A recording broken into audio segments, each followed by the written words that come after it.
Hello there. Sorry, I'm a bit excited. Today is my first day working at the SCP Foundation, and I am very excited for this new employment opportunity.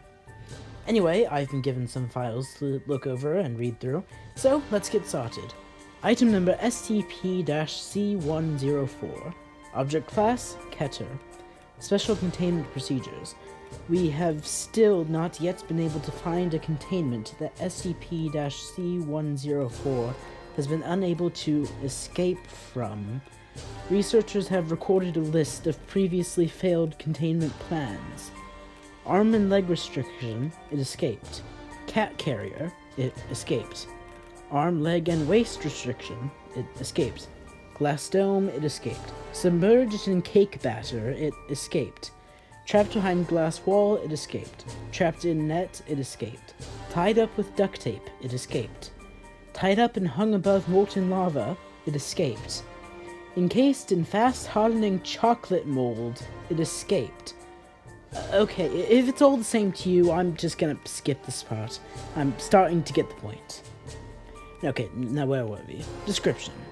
SCP-C104 is a 1.5 foot tall semi-humanoid platypus. Oh, a platypus! I love platypuses. Platypi? Platypeople? Whatever. Unlike common platypi, this specimen has teal fur, is hyper-intelligent, and is always seen to be wearing a fedora. Also, unlike most platypi, it is shown to be proficient in multiple martial art disciplines and has additional skills in espionage. So it's a semi-aquatic, egg-laying mammal of action? Okay, sure, why not? It is also proven to be both a master of disguise and a master escape artist, though both of these abilities may be partially due to the operative we have assigned to this case, Professor Heinz Doofenshmirtz, being an absolute moron. This man makes Jack Bright look somewhat sane. Wait, if this guy's a moron, then why hasn't the O5 Council reassigned him to a less problematic entity, such as the iPods or SCP-P066? Wait, how do I know what any of those are? Today's my first... Anyway, currently we're uncertain of the origins of SCP-C104. However, there is a working theory that it was created by, or at least is under the employ of, the Global Cult Coalition.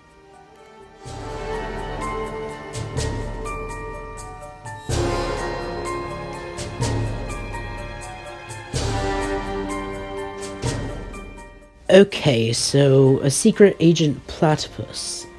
Strange, but not totally unexpected. Okay, what's next? Item number SCP-C50. Object Class, Safe. Special Containment Procedures.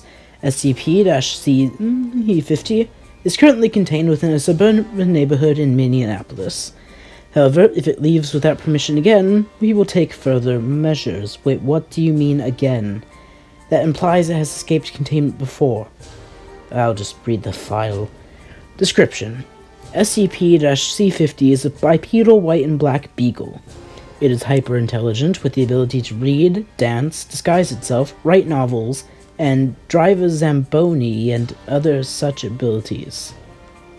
I'm sorry, what? Why does the dog have a Zamboni? The dog has also proven to be capable of minor acts of sorcery, such as turning its human owner, a rather depressed child named Charles Brown, invisible. SCP-C50 also owns an anonymous doghouse, classified as SCP-C51. On its surface, it simply resembles a red and orange wooden doghouse. However, on the inside, it acts very similarly to SCP-3008, also referred to as the Infinite IKEA. In a normal situation, operatives would have likely captured and contained both of these objects in an SCP facility. However, by the time both of these SCPs were made known of by the Foundation, it was already clear to the rest of the community in its immediate vicinity. We could have simply erased all of their memories, but decided instead to make a deal with the entity. It has agreed to stay in its isolated neighborhood and not to make any contact with the outside world, under threat of the Foundation taking further action. However, it has violated this agreement a few times. As I've mentioned before, this entity can write novels, often novels about a World War I flying ace, who we theorize is a self-insert. It has on multiple occasions attempted to publish these novels. However, the Foundation has managed to hijack these efforts. The only time the entity has truly escaped containment was in 1972. The entity was contacted by its previous owner, who said she was sick in the hospital and needed company. The SCP then proceeded to escape containment, run circles around many of our armed personnel, and make its way to the hospital, where it stayed with the girl for a few days, then willingly returned to containment. Okay, so that was actually kind of cute. Hopefully the ethics committee let this one slide, since he returned willingly and all. Further containment was considered, but because the entity returned willingly, we decided to continue with the current plan. However, an operation has been made to launch the entity into the dark void of space, and if it ever attempts a containment breach again... I'm sorry, what?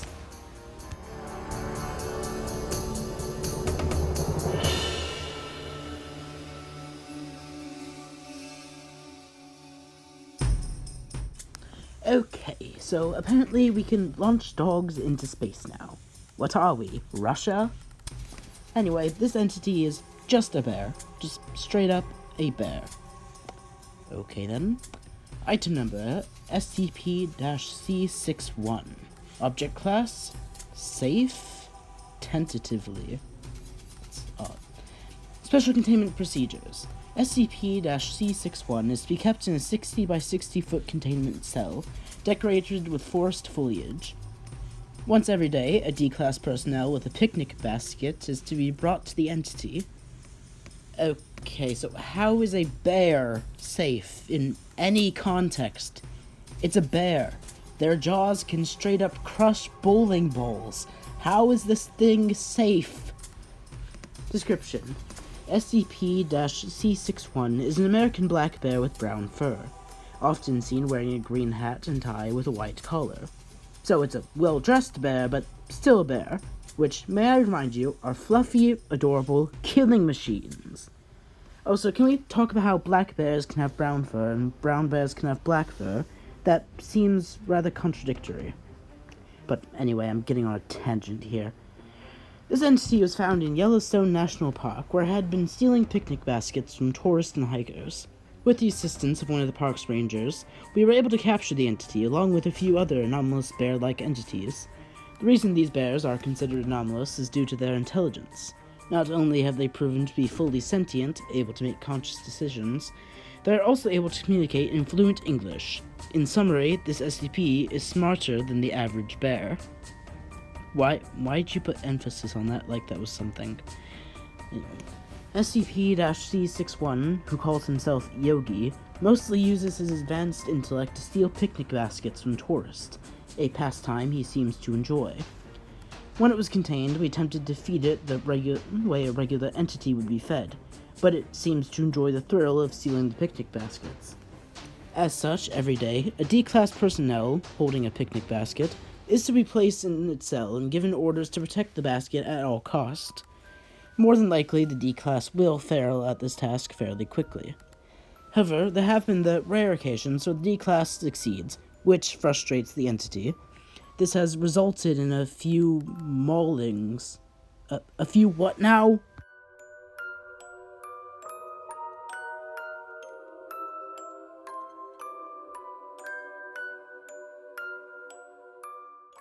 Okay, let's just continue.